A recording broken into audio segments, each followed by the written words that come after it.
Paano kung ang simpleng bukol na binaliwala mo ay pala'y simula na ng kanser sa suso? Bawat taon, libu-libong kababaihan ang naaapektuhan ng breast cancer. Ang mas nakakatakot?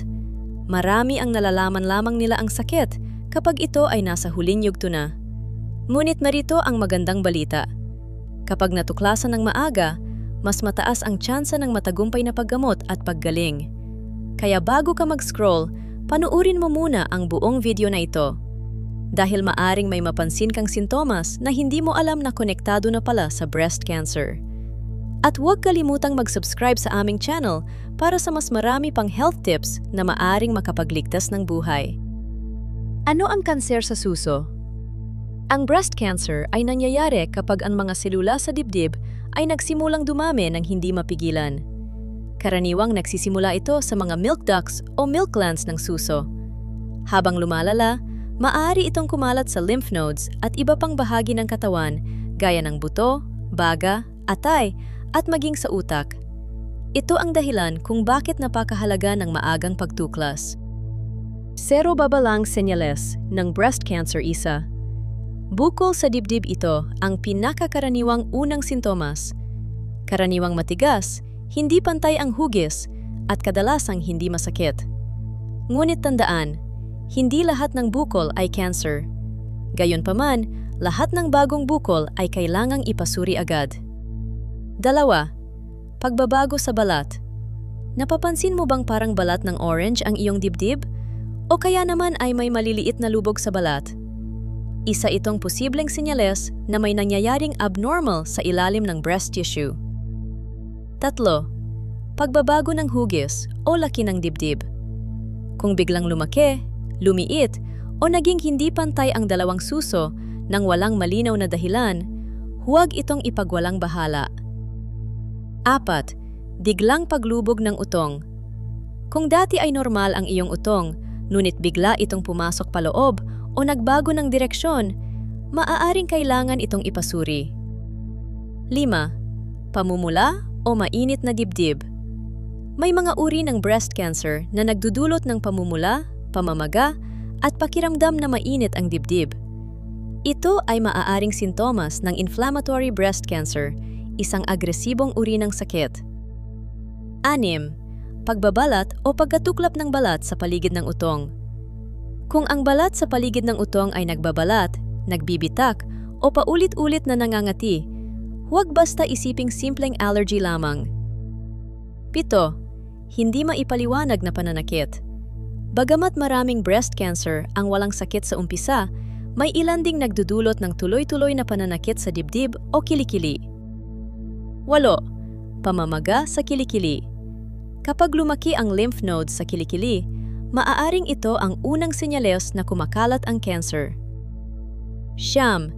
Hindi pangkaraniwang likido mula sa utong, lalo na kung duguan o malinaw ang lumalabas kahit hindi nagpapasuso. Isa itong sintomas na dapat agad maipatingin. 10. Sugat na hindi gumagaling. Kung may sugat o pagbabago sa balat ng dibdib na hindi naghihilom sa loob ng ilang linggo, magpakonsulta agad sa doktor. Mga uri ng breast cancer. Hindi lahat ng breast cancer ay pare-pareho. Narito ang ilan sa mga pinakakaraniwang uri. Ductal carcinoma in situ o DCIS. Lobular carcinoma in situ o LCIS. Invasive ductal carcinoma. Invasive lobular carcinoma. Mayroon ding mas bihirang uri tulad ng inflammatory breast cancer, Paget disease of the nipple, Phyllodes tumor, angiosarcoma. Bawat isa ay may magkakaibang paraan ng paggamot, kaya napakahalaga ng tamang diagnosis. Paano natutukoy ang breast cancer? Kapag may kahina-hinalang sintomas, maaaring irekomenda ng doktor ang mga sumusunod.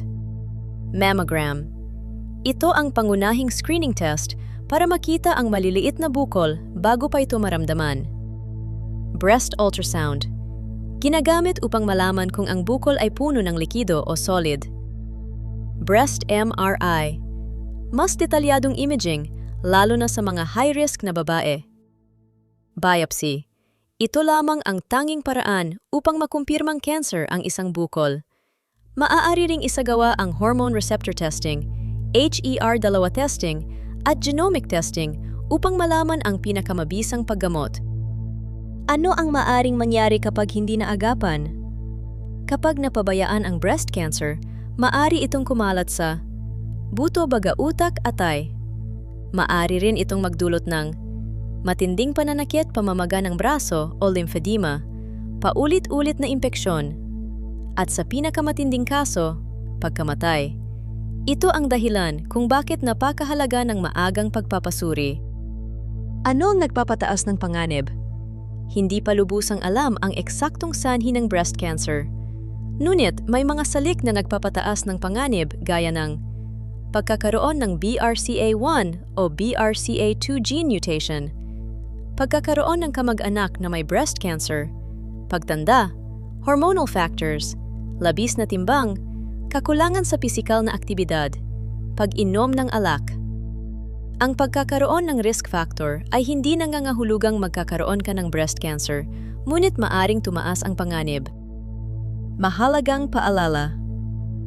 Ugaling magsagawa ng breast self-awareness at sundin ang payo ng iyong doktor tungkol sa regular na screening.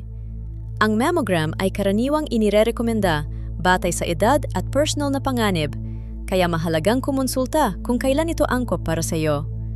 Kung may napansin kang pagbabago sa iyong dibdib, huwag matakot, huwag mahiya, at higit sa lahat, huwag maghintay. Mas maaga itong matuklasan, mas malaki ang pagkakataong magamot. Kung naging kapaki-pakinabang ang video na ito, i-like at i-share ito upang mas marami pang tao ang magkaroon ng kaalaman tungkol sa breast cancer. Mag-subscribe sa aming channel at i-click ang notification bell para sa iba pang health education videos. Tandaan, ang tamang kaalaman ay maaring makapagligtas ng buhay. Maraming salamat sa panonood at magkita-kita tayo sa susunod nating video. Medical disclaimer: ang impormasyong ito ay para sa pangkalahatang edukasyon lamang at hindi kapalit ng payo, pagsusuri o paggamot ng doktor. Kung may bukol, pagbabago sa dibdib o iba pang sintomas, magpatingin sa isang lisensyadong healthcare professional sa lalong madaling panahon.